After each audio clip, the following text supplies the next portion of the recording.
नमस्कार, स्वागत है साथियों आप सभी के पसंदीदा प्लेटफॉर्म द ऑफिसर्स अकेडमी पर, जहां हम बात करेंगे सीटेट 8 फरवरी 2026 के लिए 15 मिनट शो के। इस 15 मिनट में हम ऐसे महत्वपूर्ण प्रश्नों की बात करेंगे जो आप सभी के लिए सीटेट की परीक्षा के लिए अत्यंत उपयोगी होंगे। अगर आपने अभी तक कुछ नहीं पढ़ा है ना, तो विश्वास कीजिए इस वीडियो का एक एक प्रश्न आपके परीक्षा में सीधे तौर पे छपने वाला है। सीधे तौर पे छपने का मतलब यह है कि बिल्कुल इसी अवधारणा पर प्रश्न आप सभी से सीटेट के एग्जाम में पूछे जाएंगे। हिंदी वाली विषय वस्तु है। आइए चर्चा करते हैं प्रश्न की। पहला प्रश्न जो आप सबके स्क्रीन पर आप सबको दिख रहा है, उसमें प्रश्न दिया गया है कि भाषा अधिगम एक गहन प्रक्रिया है जो जन्म के समय से शुरू होती है और जीवन पर्यंत चलती है। क्या आप इस कथन से सहमत हैं या असहमत हैं? एक स्टेटमेंट आपको दिया गया है और पूछा जा रहा है कि आप इस कथन से सहमत हैं या असहमत। मैं आपको ये बता दूं कि ये जो सेशन है 15 मिनट का, जिसके अंतर्गत हम बात करेंगे महत्वपूर्ण प्रश्नों की, ये सीटेट के पेपर 1 और पेपर 2 जहां पर हिंदी आपसे पूछी जाती है भाषा के तौर पर, उसके लिए अत्यंत उपयोगी और लाभदायक है। पहला प्रश्न कह रहा है कि भाषा अधिगम एक गहन प्रक्रिया है। मैं इस बात के साथ पूरी तरह से इत्तेफाक रखता हूं कि निश्चित रूप से भाषा अधिगम जो है ना, ये एक गहन प्रक्रिया है। प्रश्न ये उठता है कि भाषा अधिगम कुछ लोग कहते हैं, कुछ लोग भाषा अर्जन कहते हैं। जब भाषा अधिगम और भाषा अर्जन की बात की जाएगी ना, तो दोनों अलग अलग पहलू हैं। कैसे अलग अलग पहलू हैं मैं आपको बताऊं तो भाषा अर्जन वो होता है जो बच्चे की प्राथमिक भाषा होती है, जो बच्चे की पहली भाषा होती है। आप कहेंगे सर पहली भाषा क्या है? पहली भाषा का मतलब जो उसकी मातृभाषा होती है। जिस परिवेश में बच्चे का जन्म होता है, आप समझते हैं कि बच्चा उस परिवेश में बोली जाने वाली यानी कि प्रयोग में आने वाली भाषा को अर्जित कर लेता है, अक्वायर कर लेता है। लेकिन कुछ ऐसा होता है कि उसके लिए लक्ष्य भाषा होती है, यानी कि जिसको हम द्वितीय भाषा कह सकते हैं। जैसे उदाहरण के लिए मान लीजिए कि आपका जन्म हिंदी भाषी क्षेत्र में हुआ है, तो हिंदी आपकी मातृभाषा होगी। लेकिन जब आप अंग्रेजी सीखने जाएंगे तो अंग्रेजी आपकी लक्ष्य भाषा होगी और वह उसका आपको अधिगम करना पड़ेगा। तो यहां यह ध्यान रखना है कि भाषा अधिगम जो है ना, एक गहन प्रक्रिया, ये बात सही है। लेकिन आगे कह रहे हैं कि जो जन्म के समय से शुरू होती है और जीवन पर्यंत चलती है। क्या आप इस कथन से सहमत हैं या असहमत हैं?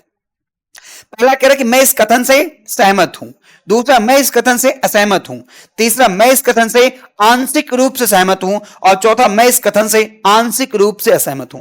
आपका क्या स्टैंड है? आप क्या विचार रखते हैं इस प्रश्न को लेकर के? ध्यान रखिए, यह प्रश्न ऐसा है जिसमें आपको अंततः बताना पड़ेगा कि मैं इस कथन के साथ क्या हूं, मैं इस कथन के साथ असहमत हूं, मैं इस कथन से असहमत हूं। वजह क्या असहमत होने की? वजह यह है कि यह कहना कि जन्म के समय से शुरू होती है, लेकिन मेरा यह मानना है कि जो भाषा अधिगम की प्रक्रिया है, यह जन्म के समय से नहीं शुरू होती है। जन्म के समय से नहीं शुरू होती है, बल्कि कुछ समय के पश्चात यह प्रक्रिया, अधिगम की प्रक्रिया शुरू होती है। तो पहले प्रश्न का उत्तर आपको क्या करना है? बी विकल्प करना है कि भाषा अधिगम जन्म के समय से नहीं शुरू होती है, बल्कि यह क्या होती है, एक निश्चित समय बीतने के बाद यह प्रक्रिया शुरू होती है। दूसरे प्रश्न की मैं बात करूं तो कह रहे हैं कि कोई भी व्यक्ति किसके द्वारा सर्वाधिक उपयुक्त तरीके से द्वितीय भाषा सीख सकता है? तो द्वितीय भाषा क्या? अभी मैंने आपको बताया कि भाई द्वितीय भाषा का मतलब होता है कि एक ऐसी भाषा जिसको आप लक्ष्य भाषा कहते हैं। क्या कहते हैं? एक ऐसी भाषा जिसे आप लक्ष्य भाषा कहते हैं, इसको आप सीखना पड़ता है। पर प्रश्न यह कह रहा है कि इस द्वितीय भाषा को आप किसकी सहायता से सबसे बेहतर तरीके से सीख पाएंगे? आखिर वो व्यक्ति कौन है जिसकी सहायता से आप इसे बेहतर प्रकार से सीख पाएंगे? एक प्रश्न कह रहा है कि ऐसी कक्षा जहां आप व्याकरण पर ध्यान केंद्रित करते हैं और अध्यापक से सहायता प्राप्त करते हैं, अपने समाज में सहजात वाचकों के सतत संपर्क के माध्यम से श्रव्य भाषिक विधि के अनुसार संवादों को दोहराना और अभ्यास करना, लक्ष्य भाषा के किसी वाचन पाठ्यक्रम में दाखिला लेकर के। आपको क्या लगता है कि आखिर इसमें से कौन सा विकल्प सबसे बेहतर है जिसकी सहायता से आप लक्ष्य भाषा को सीख सकते हैं? साथियों ज्यादा समय नहीं, क्योंकि हमें 15 मिनट शो के अंदर ज्यादा क्वेश्चन कवर करना है, इसलिए हम ज्यादा डिटेल में या ज्यादा एक्सप्लेनेशन पे नहीं जा रहे हैं, हम केवल उत्तर पर ज्यादा बल करेंगे। साथियों जो प्रश्न दिया गया है, अगर इसमें ऐसा कर दिया जाए कि अपने समाज में सहजात वाचकों यानी कि जो मूल भाषा बोलने वाले लोग हैं, जो आपके आसपास हैं और बिल्कुल वो मूल भाषा को प्रयोग में लेकर के आते हैं, अगर उनके लगातार संपर्क में आप रहते हैं तो उसका इंपैक्ट ये होगा कि आप इस भाषा को, लक्ष्य भाषा को बेहतर प्रकार सीख पाएंगे। ऐसे में 2 नंबर प्रश्न का बी विकल्प सही होना है। प्रश्न संख्या 3 कह रहा है कि एक अध्यापिका कक्षा 2 के विद्यार्थियों के लिए विविध प्रकार की शिक्षण अधिगम सामग्री जुटाना चाह रही है। प्रश्न कह रहा है कि एक अध्यापिका कक्षा 2 के विद्यार्थियों के लिए विविध प्रकार के शिक्षण अधिगम सामग्री जुटाना चाह रही है। निम्नलिखित में से कौन सा मानदंड टीएलएम के चयन के लिए सही नहीं है। अब टीएलएम क्या होता है तो आप जानते हैं, टीएलएम का मतलब होता है टीचिंग, क्या होता है, टीचिंग लर्निंग मटेरियल, इसको बोलते हैं, क्या बोलते हैं, टीचिंग लर्निंग मटेरियल बोलते हैं, यानी कि शिक्षण अधिगम सहायक सामग्री। आप जानते हैं कि जब हम शिक्षण अधिगम सहायक सामग्री का चयन करते हैं तो विद्यार्थियों की रुचि, उनकी आवश्यकता को ध्यान में रख करके इस प्रकार की चीजों का चयन करते हैं, और भी बहुत सारी बातें होती हैं। लेकिन कह रहे हैं इन चारों विकल्पों में कौन सा ऐसा विकल्प है जो बच्चों के लिए टीएलएम का चयन करने में आपका सहयोग नहीं करता है, या आप उस नियम का ध्यान नहीं रखते हैं। क्या चयनित सामग्री इस आयु समूह के बच्चों के प्रयोग के लिए आकर्षक और सुरक्षित होनी चाहिए? बिल्कुल सही बात है। ऐसा ना हो जाए कि आप दूसरी क्लास के बच्चों के लिए टीएलएम का चयन कर रहे हैं और वो इतना ज्यादा मुश्किल हो कि वो कक्षा 5 के विद्यार्थी भी उसे आसानी से समझ ना पाए। तो इसका आपको ध्यान रखना है। चयनित सामग्री ऐसी हो जो बच्चों को जिज्ञासा के साथ खोजबीन और प्रयोग करने में पर्याप्त अवसर दे। मैं इस बात के साथ भी सहमत हूं। सी विकल्प कह रहा है कि चयनित सामग्री अधिमानता स्थानीय रूप से निर्मित या स्थानीय रूप से उपलब्ध हो, जिससे आसानी से बदला जा सके। बिल्कुल यह भी सही है, जो भी आप सामग्री का चयन करते हैं वो स्थानीय आवश्यकताओं के अनुरूप होनी चाहिए, आवश्यकता के अनुसार उसको आप बदल सके, उसमें लागत भी कम आए, इंटरेस्टिंग हो, आसानी से कॉन्सेप्ट को क्लियर कर पाए, वो बच्चों के लिए रुचिकर लगे, इन सारी चीजों का हम ध्यान रखते हैं। तो तीसरा विकल्प भी सही है। चौथा कह रहे चयनित सामग्री सिर्फ बच्चों द्वारा बनाई गई होनी चाहिए और फिसलन को बचाने के लिए कुछ खुरदनी होनी चाहिए। देखिए, मैं इस नियम के साथ इत्तेफाक नहीं रखता हूं। इसका मतलब यह है कि इस प्रश्न का सही उत्तर क्या होगा? इस प्रश्न का सही उत्तर डी विकल्प होगा, जो यह बताता है कि बच्चों के लिए हम टीएलएम का चयन करने जाते हैं तो इस नियम का हम बिल्कुल भी ध्यान नहीं रखते हैं, क्योंकि ऐसा नहीं जरूरी है कि जो भी आप टीएलएम चयन कर रहे हैं वो केवल विद्यार्थियों के द्वारा ही बनाया गया हो। ऐसा जरूरी नहीं है या ऐसा आवश्यक नहीं है। तो 3 नंबर प्रश्न का डी विकल्प आपको यहां पर सही करना था। 3 नंबर प्रश्न का डी विकल्प। अगला प्रश्न है, बुनियादी चरण की अवस्था वाले बच्चे अधिगम में तब कहीं अधिक संलग्न होते हैं जब, यानी कि अगर कोई बच्चा फाउंडेशन स्टेज पर है, कहां पर है, फाउंडेशन स्टेज पर है, तो वह अपने आप को अधिगम में ज्यादा एक्टिव या ज्यादा अटैच फील करता है। उसके लिए कौन सी स्थिति होती है? कह रहे वे अध्यापक के पीछे पीछे शिशु गीत गाते हैं कि आगे मैं गा रहा हूं, मेरे पीछे पीछे आप गा रहे हैं। अगर ऐसी स्थिति उत्पन्न हो रही है तो क्या आप ज्यादा बेहतर सीखेंगे? शायद नहीं। फिर कह रहा है कि वे सभी इंद्रियों का प्रयोग करते हैं और अपने हाथों का सक्रिय प्रयोग करते हैं। वे अपनी कॉपी में अक्षरों की बार बार ट्रेसिंग करते हैं या बार बार लिखते हैं, तो बार बार नहीं कराया जाता है। मुख्य केंद्र सिर्फ सूक्ष्म गत्यात्मक कौशलों के विकास पर होता है, नहीं।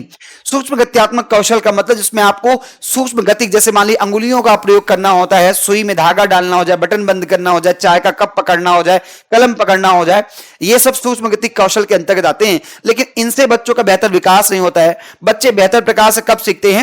वे सभी इंद्रियों का प्रयोग करते हैं और अपने हाथों का सक्रिय प्रयोग करते हैं। यही उनके लिए सबसे आदर्श स्थिति होती है।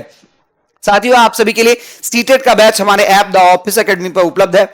ये पेपर 1 के लिए भी है, पेपर 2 के लिए भी है, और इन दोनों को जोड़कर कॉम्बो बैच भी हमारे पास उपलब्ध है, तो आप हमारे इस बैच के साथ भी जुड़ सकते हैं। साथ ही अगला प्रश्न है कि निम्नलिखित में से कौन सा व्याकरण शिक्षण को प्रभावशाली तरीके से पढ़ाने के बारे में सही नहीं है?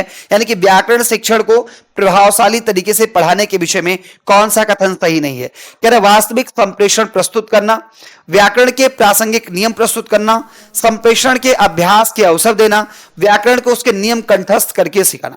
तो आप जानते हैं, मैं बार बार आप सभी से कहता हूं जब भी संवाद होता है, भाई सीटेट में जब रटने की बात आएगी, कंठस्थ करने की बात आएगी, तो हमेशा उसको निगेटिव मानना, और यह डी विकल्प में आपके दिख रहा है। इसलिए ये नियम जो है ये व्याकरण सिखाने के लिए उपयुक्त नहीं है, क्योंकि ये कंठस्थ यानी कि याद कराने की बात कर रहा है, और सीटेट याद करने पर नहीं बल्कि लर्निंग बाय डूइंग के ऊपर फोकस्ड है, बेस्ड है, इसी के ऊपर ये ध्यान केंद्रित करता है। अगला प्रश्न है कि निम्नलिखित में से कौन सा साक्षरता शिक्षण उपागम अक्षरों और ध्वनि के बीच संबंध पर बल देता है? कौन सा साक्षरता शिक्षण उपागम अक्षरों और ध्वनि के बीच संबंध पर बल देता है? समग्र भाषा पद्धति, व्याकरण अनुवाद, या फिर स्थिति परक उपागम, या ध्वनि विज्ञान निर्देश? तो आपका सही उत्तर यहां पर क्या हो जाएगा? ध्वनि विज्ञान निर्देश हो जाएगा, क्योंकि करना क्या था आपको? अक्षरों और ध्वनि के बीच संबंध पर बल देना था। तो अक्षर और ध्वनि के बीच जो संबंध होता है ये कहां पे आता है? ये ध्वनि विज्ञान निर्देश के अंतर्गत ही इस प्रकार की चीजों का अध्ययन किया जाता है। साथियों, अगले प्रश्न की ओर बात करें तो साक्षरता अर्जित करने के लिए किसमें निपुणता होनी चाहिए, यानी कि मास्टरी किसमें अर्जित होना चाहिए? ध्वन्यात्मक जागरूकता और प्रवाह में, दृश्य शब्दावली और प्रतिमानों की पहचान में, डिकोडिंग और भाषा अवबोधन में, सटीकता और ध्वन्यात्मक बोध में। आपसे प्रश्न पूछा जा रहा है कि बताइए कि इनमें से किस चीज में आपको क्या होना चाहिए? निपुण होना चाहिए। विशेष तौर पर ऐसे जब साक्षरता अर्जित करने की बात आएगी तो साक्षरता अर्जित करने की बात में आप किस चीज के ऊपर सबसे ज्यादा बल देंगे, यह आपको बताना है। तो साथियों, जब भी आपसे साक्षरता अर्जित करने निपुणता की बात करेगा तो वहां ध्यान रखना कि आपको हमेशा डिकोडिंग और भाषा अवबोधन के ऊपर आपको क्या करना है? डिकोडिंग और भाषा अवबोधन के ऊपर अपने ध्यान को आपको केंद्रित करना होता है। ठीक है, क्लियर है सभी को? चलिए प्रश्न का उत्तर कर लेते हैं। डिकोडिंग और भाषा अवबोधन के ऊपर आपको ध्यान को केंद्रित करना होगा। साथियों, अगले प्रश्न की बात करें तो भाषा समृद्ध परिवेश एक ऐसे परिवेश की ओर संकेत करता है जो बच्चे को डॉट डॉट की अवसर उपलब्ध कराता है। यानी कि एक भाषा समृद्ध परिवेश किसे कहेंगे? भाषा समृद्ध परिवेश का मतलब है जो एक स्ट्रॉन्ग जोन हो जहां पर बच्चा आसानी से भाषा को सीख पाए। अगर इस संदर्भ में बात किया जाए तो कोई ऐसा क्षेत्र जहां देखने, ध्यान देने और भाषा प्रयोग करने का मौका बच्चों को दिया जाता है उसे हम भाषाई समृद्ध परिवेश के तौर पर जानते हैं। किस रूप में जानते हैं? उसे हम भाषाई समृद्ध परिवेश के तौर पर हम उसे जानते हैं। चलिए अगले प्रश्न की बात करते हैं। अगला प्रश्न है, प्रत्येक बच्चा वाक्य विन्यास संबंधी नियमों के साथ लैस होता है जिसे सार्वभौमिक व्याकरण कहते हैं। यह किससे संबंधित होता है? भाषा अर्जन क्षमता से, सीखना अर्जन प्रेरणा से, भाषा अर्जित क्षमता से या भाषा अर्जन प्रेरणा से? देखिए, प्रत्येक बच्चा वाक्य विन्यास संबंधी नियमों के साथ लैस होता है। जैसे ही आप वाइगोत्स्की की ओर जाते हैं वह भी कुछ इसी प्रकार का संकेत देते हैं और हम एलईडी के तौर पर उसमें ध्यान देते हैं। जैसे इस प्रकार की बात आएगी आप तुरंत याद रखिए कि एक जो बच्चा है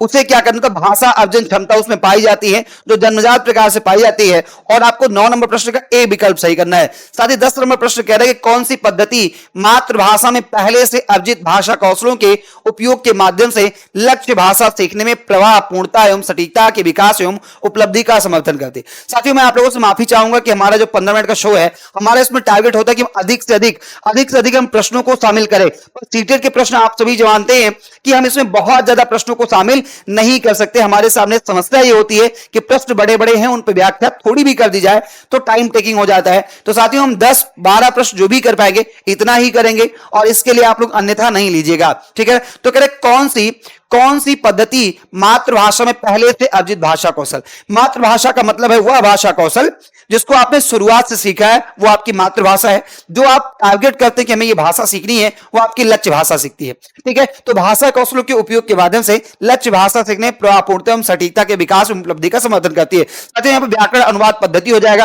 जैसे आप क्या देखते हैं, हिंदी से अंग्रेजी, हिंदी आपकी मातृभाषा, अंग्रेजी आपको सीखना है तो अंग्रेजी को आप हिंदी में क्या करके ट्रांसलेट करके पढ़ते हैं, यही आपकी व्याकरण अनुवाद पद्धति कहलाती है। साथ ही अगला प्रश्न, द जंगल बुक के मुख्य पात्र मोगली की भाषा कभी कमी थी?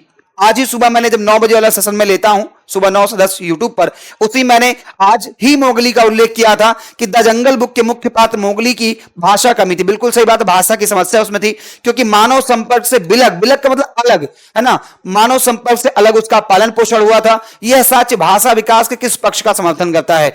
एक सही आयु में बच्चे के पास भाषा परिवेश का अभाव होता है, बच्चे कुछ जीव वैज्ञानिक समस्याएं थी, सहज क्षमता के साथ उसका जन्म नहीं हुआ था, जो मानव भाषा की बजाय जानवरों की भाषा से प्रेम करता था। दरअसल क्या है कि उस बच्चे को एक सही आयु में बच्चे के पास भाषा परिवेश का अभाव था जिसके चलते उसमें भाषा का विकास नहीं हो पाया था। यही वजह थी कि द जंगल बुक के मुख्य पात्र मोगली के पास भाषा की कमी हो गई थी। साथियों सीटेट का बैच हमारे ऐप पर 1 to 5, 6 to 8 और कॉम्बो के रूप में उपलब्ध है, आप इसके साथ जुड़ सकते हैं। प्रथम भाषा अर्जन में निम्नलिखित चरण कौन कौन से होते हैं? तो देखिए, हमारी जो पहली भाषा होती है उसमें कौन कौन सी चीजें पाई जाती है, इसके ऊपर बल देना है कि हमारी जो पहली भाषा, मैंने आपसे कहा कि आपकी जो मातृभाषा होती है उसी को हम पहली भाषा कहते हैं। प्रश्न यह है कि इस पहली भाषा को सीखने में कौन कौन से स्टेप को आपको अपनाना पड़ता है। तो सबसे पहले एक जो बच्चा है वो सबसे पहले कूकना शुरू करता है। क्या करता है? कूकना शुरू करता है। इसके बाद फिर वो बलबलाना शुरू करता है, फिर उसको समग्र बोधि अवस्था पहुंचती है। इसके बाद हम दो दो शब्दीन अवस्था में पहुंचते हैं और फिर तार शैली वाक में आते हैं, यानी कि डी विकल्प जो है आपके प्रश्न संख्या 12 का यहां पर सही हो जाएगा। साथियों 13 नंबर प्रश्न की बात करें तो एक से अधिक भाषा का ज्ञान क्या होता है? भाषा कक्षा में शिक्षक के ऊपर एक बोझ बन जाता है। नवीन कक्ष में सीखते समय शिक्षार्थी को उसके समानुरूप करता है। नवीन भाषा के सीखने सिखाने में मदद करता है। नवीन भाषा सीखने में हस्तक्षेप करता है। आपको बताना कि अगर एक से अधिक भाषा हो जाती है साथियों, जैसा कि आप सभी जानते हैं कि एनसीएफ 2005 में कहा गया था कि भाषा बहुभाषिकता जो एक संसाधन के तौर पे काम करती है, ठीक उसी प्रकार से अगर हम देखें कि एक से अधिक भाषा का ज्ञान विद्यार्थियों के पास है तो निश्चित रूप से उनके अंदर नवीन भाषा के सीखने सिखाने में क्या करता है? मदद करता है। साथियों इसके बाद अगला प्रश्न 14 नंबर का कि निम्नलिखित में से कौन सा भाषा अधिगम के संबंध में सही नहीं है? भाषा मुख्यतः अपने उद्देश्यपूर्ण प्रयोग के माध्यम से विकसित होती है। अधिगम में बातचीत, लिखना, आकार देना और बढ़ना शामिल है। अधिगम भाषा की आकृतियों, नियमों को सीखने के द्वारा होता है। भाषा का प्रयोग संज्ञानात्मक विकास में योगदान देता है और इसके लिए पूर्व अपेक्षित भी है। 14 नंबर प्रश्न का उत्तर आपको करना है भाषा के संदर्भ में लेकर के। साथियों 14 नंबर प्रश्न के उत्तर की ओर आएंगे तो आपको ध्यान रखना कि भाषा जो है जब उसे अधिगम के तौर पर देखते हैं तो हमें यह पता चलता है कि भाषा जो है ये हमारे मुख्य रूप से अधिगम भाषा की आकृति और नियमों को सीखने के द्वारा ही हम द्वितीय भाषा के तौर पर सीख पाते हैं। तो यहां पे सही उत्तर आपका क्या हो जाएगा? यहां पे सही उत्तर आपका सी विकल्प हो जाएगा, सीखने के द्वारा होता है। इसके बाद साथ ही अगला जो प्रश्न है 15 नंबर का है कि भाषा की अध्यापक अपनी डायरी में कुछ टिप्पणियां लिख रही है। ये टिप्पणियां सटीक रूप से यह वर्णित करती है कि विद्यार्थी कक्षा के बाद क्या कर पाएंगे। यह टिप्पणी क्या है? सीखने के प्रतिफल है, भाषाई दक्षता है, भाषा शिक्षा के उद्देश्य हैं या सीखने के स्तर है। साथियों आपको इस प्रश्न का उत्तर कमेंट बॉक्स में बताना है कि आखिर 15 नंबर प्रश्न का सही उत्तर क्या होगा। और साथ ही साथ आप हमें यह भी कमेंट कीजिएगा कि इस 15 मिनट के शो में आप कितने प्रश्न की हमसे अपेक्षा करते हैं कि सर 15 मिनट में आप इतने प्रश्न करा दिया कीजिए जो कि सीटेट के पॉइंट ऑफ व्यू से बहुत बेहतर हो। साथियों यूपी टेट होता है या किसी और परीक्षा की बात होती है जहां पर आपसे एक शब्द वाले प्रश्न पूछे जाते हैं तो हम 15 मिनट में 30 क्वेश्चन या 50 क्वेश्चन भी करते हैं, लेकिन सीटेट में ऐसा संभव नहीं है। तो हम चाहेंगे कि आप लोग हमें कमेंट करके बताएं कि भाई 15 मिनट के शो में सीटेट के हम कितने प्रश्न कर सकते हैं। फिलहाल इस सेशन में जुड़ने के लिए आप सभी का बहुत बहुत धन्यवाद। कमेंट करके प्रश्न के 15 का उत्तर जरूर बताइएगा। नमस्कार।